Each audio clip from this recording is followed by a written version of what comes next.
The Saif Malik gallery से मैं रईसा मलिक, आपकी होस्ट। जिन्हें हमने देखा था आसमान सा ऊंचा, जिनके सपनों ने हमें नई राह दिखाई, वो चला गया खामोशी से अपनी मंजिल पर उनके नक्शे कदम रह गए सदा दिखाई। चिराग बुझ गया और रोशनी बाकी है, कहानी खत्म हुई पर बात बाकी है। उनके जज्बात आज भी दिलों में धड़कते हैं, ऐसे लोग दुनिया में रोज नहीं आते हैं। वरिष्ठ कांग्रेस नेता और देश के 14वें प्रधानमंत्री डॉक्टर मनमोहन सिंह का 92 साल की आयु में निधन हो गया। उनके निधन से देश भर में शोक की लहर है। सांस लेने में तकलीफ के बाद उन्हें एम्स में भर्ती कराया गया था। इससे पहले मनमोहन सिंह की 2 बार बाईपास सर्जरी हो चुकी थी। मनमोहन सिंह का जन्म 26 सितंबर 1932 को अविभाजित भारत में पाकिस्तान के पंजाब प्रांत में हुआ था। उनकी माता अमृत कौर और पिता गुरुमुख सिंह थे। देश के विभाजन के बाद सिंह का परिवार भारत चला आया। डॉक्टर मनमोहन सिंह 2004-2014 तक यूपीए सरकार में बतौर प्रधानमंत्री पद पर कार्यरत रहे। प्रधानमंत्री बनने से पहले वह 1991 में नरसिम्हा राव की सरकार में वित्त मंत्री भी रह चुके हैं। डॉक्टर सिंह के परिवार में उनकी पत्नी श्रीमती गुरशरण कौर और 3 बेटियां हैं। मनमोहन सिंह ने अपना शिक्षा कैम्ब्रिज विश्वविद्यालय से पूरी की थी। साथ ही दुनिया की प्रसिद्ध शिक्षण संस्थान ऑक्सफोर्ड विश्वविद्यालय से अर्थशास्त्र में डॉक्टरेट की उपाधि प्राप्त की थी। मनमोहन सिंह ने पंजाब विश्वविद्यालय के अलावा दिल्ली स्कूल ऑफ इकोनॉमिक और दिल्ली विश्वविद्यालय में शैक्षणिक कार्य भी किया है। डॉक्टर मनमोहन ने देश में हुए आर्थिक सुधारों में अहम रोल निभाया था। साल 1991 में पीवी नरसिम्हा राव की सरकार में वित्त मंत्री रहते हुए उन्होंने बजट के दौरान उदारीकरण, निजीकरण और वैश्वीकरण से जुड़ी अहम घोषणाएं की, जिससे भारत की अर्थव्यवस्था को नई रफ्तार मिल सकी। इसके चलते देश में व्यापार नीति, औद्योगिक लाइसेंसिंग, बैंकिंग क्षेत्र में सुधार और प्रत्यक्ष विदेश निवेश की अनुमति से जुड़े नियम कायदों में बदलाव किए गए। आर्थिक उदारीकरण को उपचार के रूप में प्रस्तुत किया और भारतीय अर्थव्यवस्था को विश्व बाजार के साथ जोड़ दिया। डॉक्टर मनमोहन सिंह ने आयात और निर्यात को भी सरल बनाया। लाइसेंस एवं परमिट गुजरे जमाने की चीज हो गई। निजी पूंजी को उत्साहित करके रुग्ण एवं घाटे में चलने वाली सार्वजनिक उपक्रमों हेतु अलग से नीतियां विकसित की गई।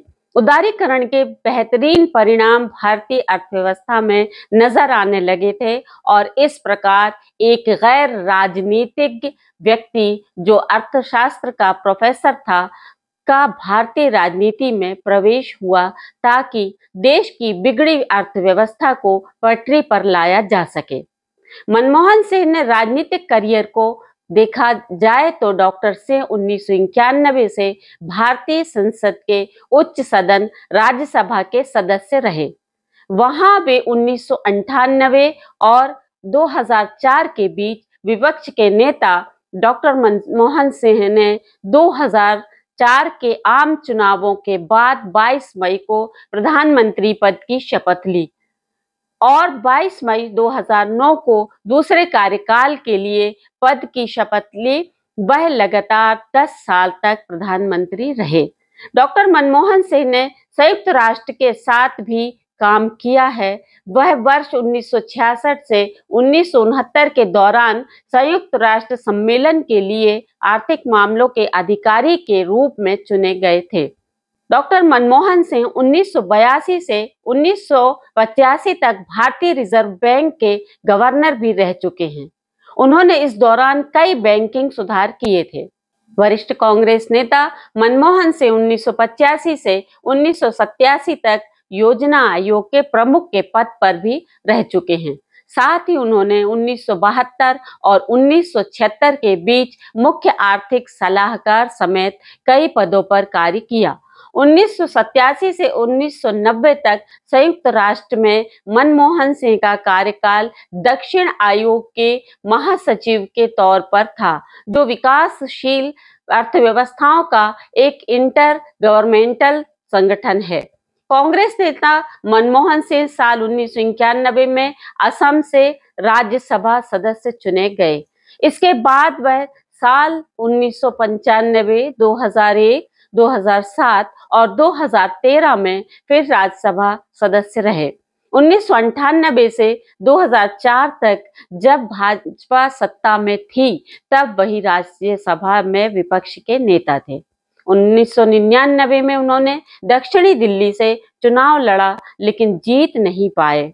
मनमोहन सिंह को भारत का दूसरा सबसे बड़ा नागरिक सम्मान Padma Vibhushan 1987, Jawaharlal Nehru birth centenary award of the Indian science congress 1995 वर्ष के सर्वश्रेष्ठ वित्त मंत्री के लिए एशिया मनी अवार्ड 1993 और 1994 वर्ष के सर्वश्रेष्ठ वित्त मंत्री के लिए euro money award 1993, Cambridge university का एडम स्मिथ पुरस्कार 1956 और कैम्ब्रिज में सेंट जॉन्स कॉलेज में विशिष्ट कार्य निष्पादन हेतु राइट्स प्राइज 1955 शामिल है। डॉक्टर सिंह को कैम्ब्रिज और ऑक्सफोर्ड यूनिवर्सिटीज सहित कई विश्वविद्यालयों की ओर से मानद उपाधियां प्रदान की गई हैं। मिट्टी से उठे थे, मिट्टी में समा गए, पर अपनी कहानी हर दिल में लिखवा गए।